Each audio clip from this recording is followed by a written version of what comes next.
Hi there. In this episode, I'm going to deep dive into copy on write in Swift. We'll talk about what it is, why you should or sometimes shouldn't care about it, and how you can implement your own copy on write types. I'm going to start with a few dumb slides that I put together to hopefully explain the basics of what copy on write is. So let's start on the C++ side. On the left is the code we wrote, and the right is a conceptual view of what's actually happening. Here, we make a vector of size 3, each element set to 10, and we store it in the variable x. What happens behind the scenes here is that a new heap allocation is made for the size of 3 integers, and it's filled with the value 10. Then technically, x itself is actually just a small type stored on the stack, which has a pointer to that heap allocation. If that second part didn't make sense, that's okay. The important part here is that this line did make a new heap allocation. Now let's say we add this second line of code, which makes a copy of x and stores it in y. C++ has very simple behavior in this case. We made a copy of the vector, so behind the scenes, a new heap allocation was made, again for the size of 3 integers. Then the contents of the original vector's heap allocation is copied into the new heap allocation. So at the end of these two lines, we have made 2 heap allocations and incurred a copy of the data. Now let's move on to the Swift side of things. We'll start out with the Swift equivalent of the C++ code we started with. We make an array of 3 elements with the value 10 in each. Behind the scenes, a heap allocation gets made for the size of 3 integers and the value 10 is set for each, just like with C++. Next, we add in the line var y equals x, similar to how we did in C++. But in Swift, we get a very important change in what happens behind the scenes. Instead of ending up with making a brand new heap allocation and copying the contents of the original allocation into the new one, we instead end up with still only a single heap allocation that is referred to by both x and y. However, if you remember from last video when we talked about value types, the key detail of what makes something a value type is that mutating a copy of it does not affect the original. But here, both the copy and the original are referring to the exact same underlying data. So wouldn't that mean that an array won't properly behave like a value type? The answer to that is no. Arrays do in fact properly behave like value types in Swift. And this is where copy on write comes in. When we add in code that mutates y by setting its second element to 20, it's at this point that we end up incurring a copy of the original heap allocation. So just like we discussed for the C++ code, now we make a new heap allocation, copy the contents of the original into the new one, and only after that, mutate the new heap allocation which belongs to y. This results in y being mutated, but x still maintains its original content of the value 10 repeating. So to finish up the boring slides here, I want to share a couple of key takeaways and notes about copy on write before jumping into actual coding. Firstly, copy on write is a performance optimization for value types to avoid copying expensive resources if the original or copy of the value is never mutated. So I'll go into more practical examples in the code, but for what we looked at so far in the context of arrays, the expensive resource is the heap allocation underlying the array. And when we make copies of that array, we don't want to have the heap allocation itself copied until it has to be, which is when one of the copies is mutated. The next note is that when you're working with the Swift standard library, copy on write should happen seamlessly in almost every situation. As you're coding, as long as you aren't writing super performance critical code, you don't need to be actively thinking about it. It'll just work. In general, this is a bit of a difference between the mentality while writing Swift compared to C++. And that is, in C++, you're sort of encouraged to constantly consider the performance and memory of every single line of code you write. And I'm not trying to flat out say that's a bad thing. It is very important to understand the performance and memory implications of the code you write. However, the Swift programming language puts a very heavy emphasis on just having your focus be writing correct, readable, maintainable code. And as long as you are generally following Swift best practices, you should get very good performance because the compiler and optimizer are very good at understanding what you're trying to do and optimizing it under the hood. So to understand how and when to use copy on write in Swift, let's work through some code that actually does what we just looked at on the slides.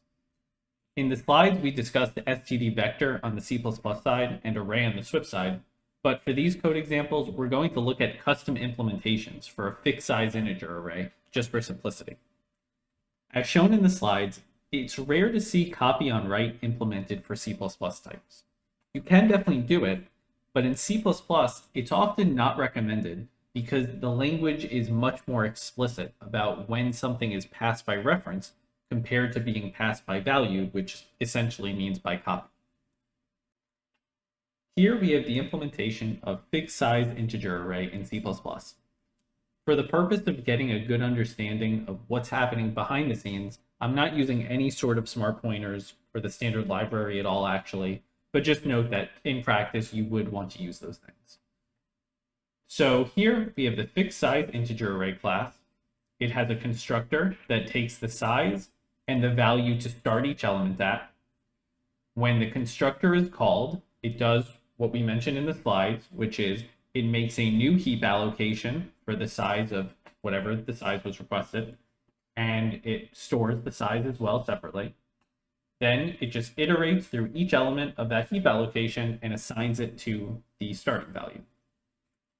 We have a destructor that when this variable is destroyed, we delete that heap allocation. If you remember from the last video, it's very important that you explicitly delete your heap allocations. Again, if you were using smart pointers, you wouldn't have to worry about this. Then we have a copy constructor. So a copy constructor is what gets called every time that your type is copied. And it takes in always another const reference to a variable of the same type. And in this case, what we do in our copy constructor is, again, just like the slide showed, make a new heap allocation immediately for the new copy, store the size of it, which is the same as the size of the thing that we're copying. And then we're doing a memcopy call, which just copies some data from a source into a destination for some specific amount of bytes. And so effectively, this is what was described in the slides as the copy of the original allocation into the new copied allocation. We have a subscript overload, just so we can use subscripts. And then we have a getter for the size and the data fields, which are private fields on this type. The part I want to emphasize here is that there is no copy on write anywhere here. This code makes a new heap allocation and copies the original data into it immediately whenever we make a copy of a fixed size integer array. This is the same behavior as std vector has and as the slide showed. Since types rarely implement copy on write in C++, that means that you have to be extra careful to avoid unnecessary copies as they can quickly become very expensive. For a simple example, consider the code we have here. We make an instance of fixed size integer array called myArray, started out with 3 elements, each set to the value 10. We'll then print the array, change one of the values in it, and print it again. It doesn't look like we have any copies here, but to check that, I added a print statement to the copy constructor, and we'll see if it actually runs.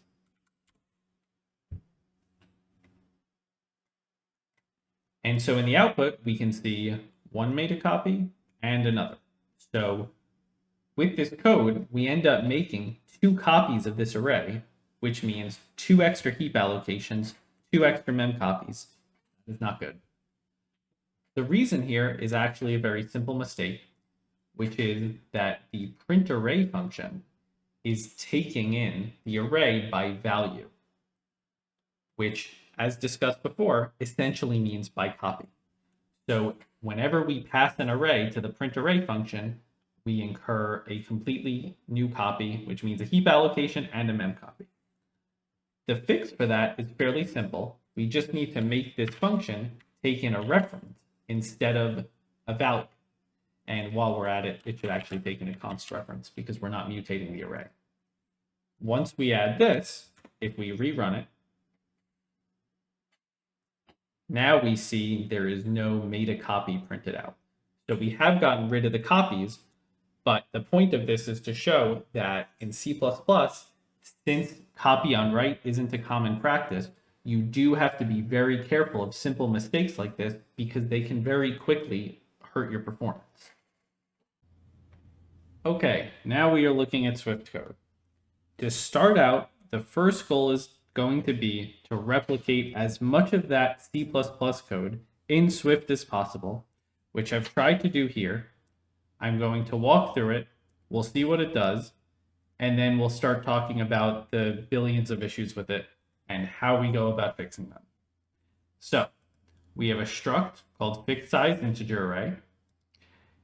Its backing storage is an unsafe mutable buffer pointer, which if we look back at the C++, we had an int pointer combined with a size. That is exactly what an unsafe mutable buffer pointer of type int is. It is just a combination of a pointer of that type plus the size of how many elements it has. We have an initializer, which specifies the starting value to repeat, as well as how many elements to repeat it for, so the starting size. That is equivalent to our C++ constructor that allowed for specifying the same things. Then in the initializer, we will make the heap allocation. So in Swift, we have it as unsafe mutable buffer pointer of int.allocate, and then how many elements of size it should have. This is the equivalent to what we had in C++ here, where we have new int of some size or new int array of some size.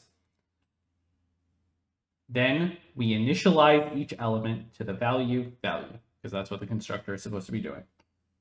We have a public variable to say how many elements are in the array, or the count. And within that, we just return storage, so our unsafe mutable buffer pointer dot count. So the count of the array is just the count of however many elements are in the storage. Also, just quick Swift tip, when you only have one line of code in a function, you don't have to explicitly write return. You can just put the statement and it is implied to be the return type. Anyway, then we have our subscript operator overload. So that is very similar to how we have the same thing here in C++. In Swift, it's written a little bit differently, but essentially it means the same thing. The subscript operator, when it's a get, it takes in an index and returns an int. When it's a set, the syntax is a little funky here, but it still takes in the index. But instead of returning an int, it takes a new value and sets it. So we're just, for the get, getting the element from the storage, that buffer pointer. And for a set, we're taking the new value, putting it at that index in the buffer pointer. Moving down in the code here, we have a similar function as before. So a print array function that takes in a fixed size integer array, prints it out, or rather loops through each element and prints those out. And then down here, the actual code that we run is we make an instance of the array, once again, repeating the value 10 and having 3 elements, print the array, change it at index 2 to be the value 7 instead of 10, and then print again. And let's start by just confirming that that actually works. And it does. So on the surface, maybe this seems somewhat reasonable and sort of some of it works, but there are a lot of issues here. So let's start going into them. The first issue with the Swift code that I want to highlight by looking back at the C++ code is that fixed size integer array should behave like a value type. If you remember back to the last video, the key defining feature of a value type is that when you make a copy of it, the copy and the original should behave like completely independent instances. So if you mutate one, it should not be reflected in the other. We can first prove to ourselves that the C++ implementation does correctly behave like a value type. So we can make first an instance of fixed size integer array called myArray that has 3 elements, each set to the value 10. Then we make a copy of myArray called myArray copy. Then we assign the value at index 2, so the third element of the original myArray, to 7. So we expect it to now have 10, 10, 7. Then set the value at the second index of myArray copy to 12. So the copy should now have 10, 10, 12. We can run this. And we see here exactly what we expected. 10, 10, 7 for the original, 10, 10, 12 for the copy, corresponding to these two print statements. So in fact, our C++ implementation of fixed size integer array does indeed have value semantics and is a value type.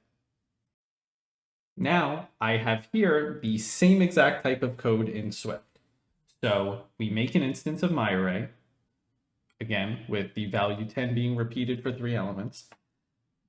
We make a copy of it stored in myArray copy. We set the value at the second index of the original myArray to 7. Set the value at the second index of the copy, myArray copy, to 12. Print them both out, and let's see what we get.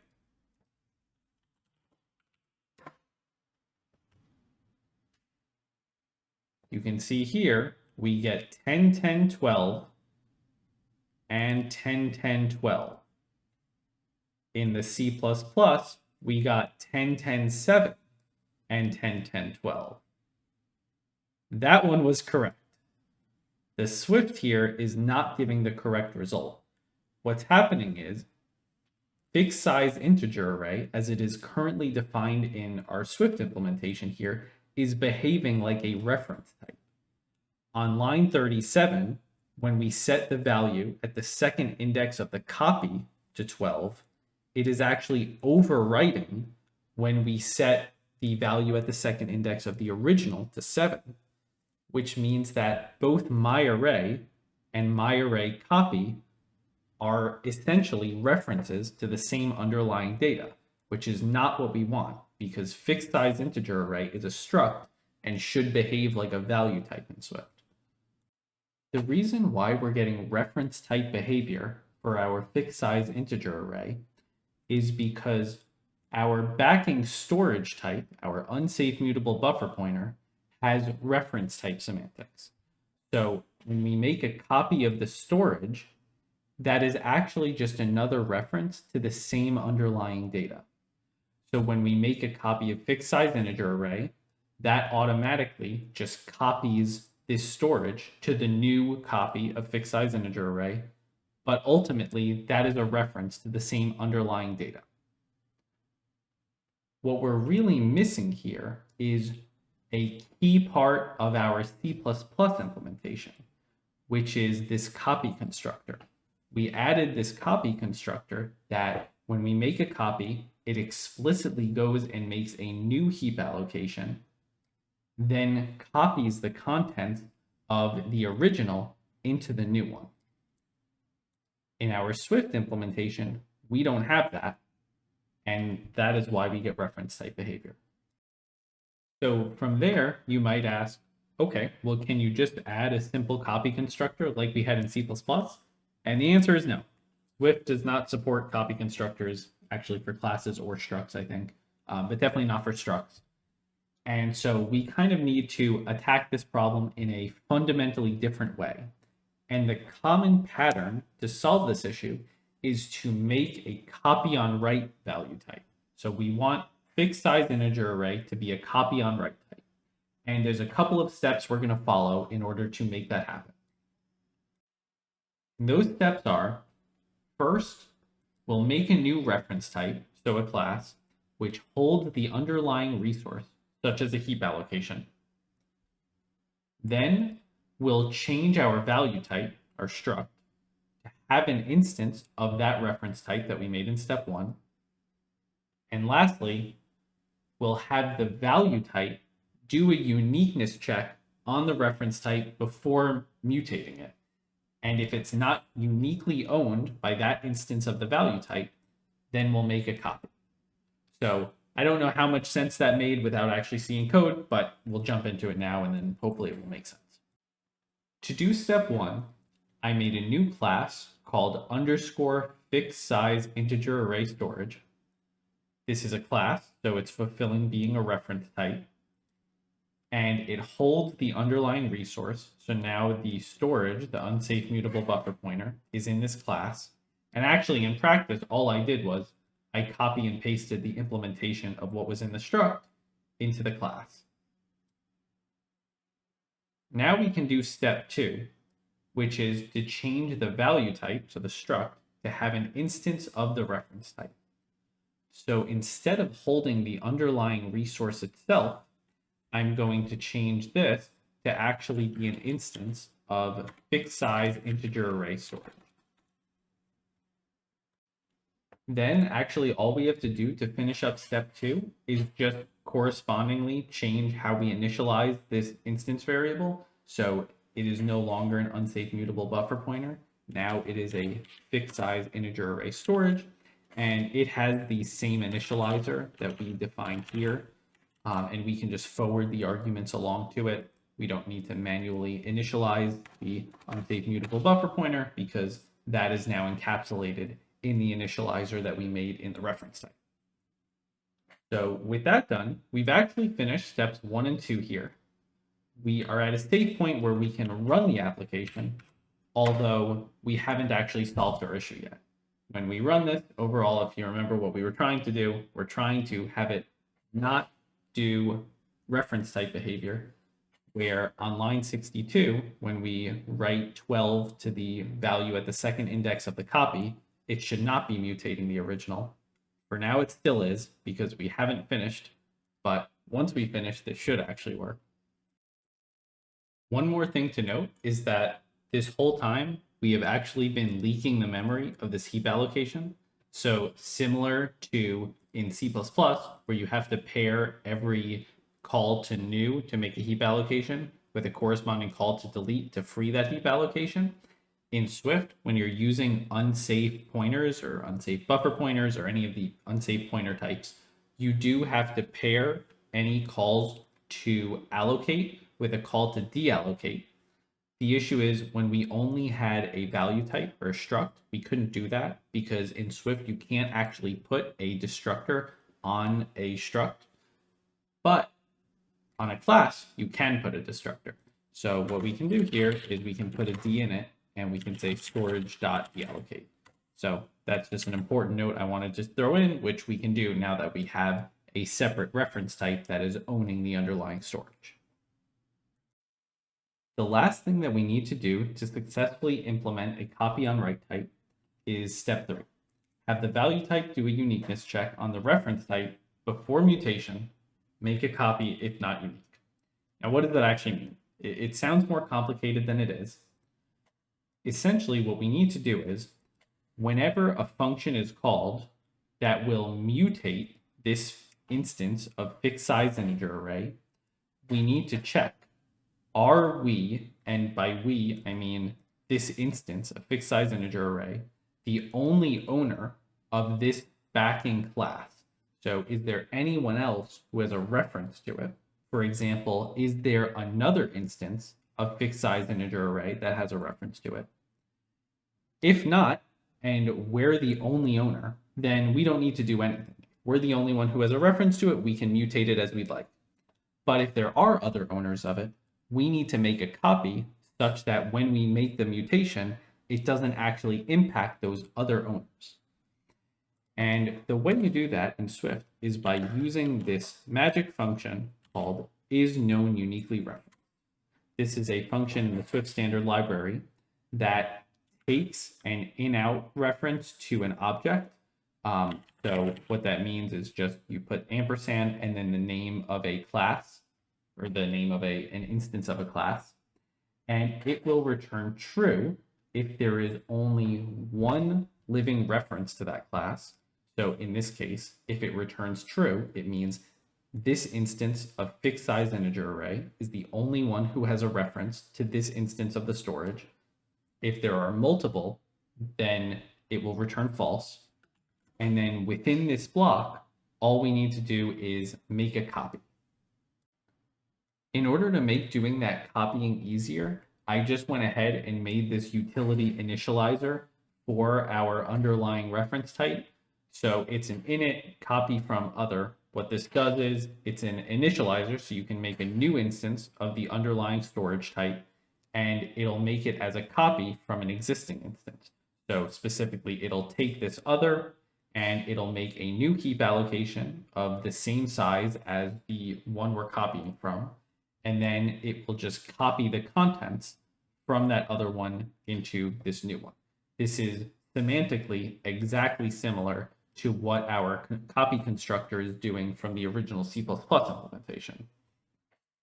Now, all we have to do is when we are making a mutation, if we find that we are not the only owner of the underlying storage, then we change the current storage to be a new instance, which is a copy of the current instance. So hopefully that made sense. But what we're doing is currently we are referring to some instance of the storage that we don't want to mutate because someone else is owning it as well. Another instance of fixed size integer array is owning it. And so we're going to go ahead, make a deep copy of it. So make a new copy that has its own heap allocation, then set that as our new storage, that copy, and then finally do the mutation. Now that we've finished all three steps, we should hopefully have a successful copy on write type. And the first thing we should verify is that we no longer have that reference type behavior. Here on line 69, when we set the original myArray at index 2 to have value 7, and then on the following line, we set the copy of myArray at index 2 to have value 12, these should be independent instances, or at least behave like it, such that when this prints, we should get 10, 10, 7 and 10, 10, 12, instead of before where line 70 was overwriting the previous line and we were getting 10, 10, 12 for both. So we can first confirm if that's happened. And we can see it finally is. Fixed size integer array is now behaving correctly like a value type, not a reference type. The next thing to check is, okay, now that it's properly behaving like a value type, is copy on write actually working like intended? So let's think about what we expect to happen here in terms of when copy on write should happen and how many times it should happen. When we first initialize myArray on line 67, we have made a new instance of fixed size integer array.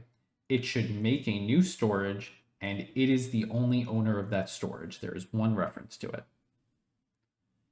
Then on line 68, when we make myArray copy as a copy of myArray, remember with copy on write, we don't expect it to immediately make a copy of the underlying storage. For now, until we mutate it, there is actually still just one storage with two references to it. It is finally on line 71 here when we mutate one of the two storages. In this case, we're actually mutating the original first, where we expect copy on write should happen here. And that's because when this mutation is happening, this instance will go to check, do I uniquely own my underlying storage? And it will find out the answer is no, because at this point on line 71, remember there's two references, two instances, myArray and myArray copy are both owning the same underlying storage. So we expect is known uniquely referenced to return false, at which point we will make a copy. So I added this print so that we know when that happens. Then when we mutate the copy, so myArray copy, at this point, after the copy on write already happened on line 71, there's now two storages because the copy was made and each one only has one reference. So since myArray copy uniquely owns its storage, then we will not enter this conditional to do the copy, and instead will just directly mutate the storage. So let's see if we run it, do we actually get the print statement in the order that we expect? And the answer is that we do. We first print this mutating original, and then here in the comment we say we expect copy on write should happen when we go and mutate the original. And indeed, we see this print statement making a copy of the storage next, which means we did make the copy of the storage right after that. Then when we go to mutate the copy, we print mutating copy. And then notably, after that, we do not see another printing of making a copy of the storage. So that means, just like this comment expected, copy on write doesn't happen here, because at this point, my array copy uniquely owns its storage. Finally, I want to end with a couple of notes. Firstly, having a good understanding of copy on write is important if you are defining your own custom new types. In Swift, you really want to avoid just making everything a reference type. When you make everything a reference type, you never have to worry about copy on write. But in general, reference types are just far more error prone than value types. It is, in general, I talked about this a bit last video, but it is just far easier to consistently write correct code when you are using value types, because you know that those instances you're working with are independent from anything else in your program. Whereas with reference types, you can always have very sneaky bugs where there may be other parts of your program with references to the same underlying type. You can get race conditions, you can get just all sorts of really difficult to track down bugs. So if you're making your own custom types, try to make them value types. And sometimes that means implementing your own custom copy on write. Although with that said, in general, try to opt with just standard library types that already have done the hard work of making copy on write and whatnot work for you. If you are not making your own custom types and you're just, again, using standard library types, please do not worry about copy on write. This is not C++ where you need to hyper optimize and focus on the memory and performance of every line of code you write. Just focus on writing correct, maintainable, and readable code, and copy on write will just happen when you need it to. Hopefully this video was helpful to you if you're interested in any of this stuff, and yeah, have a good one.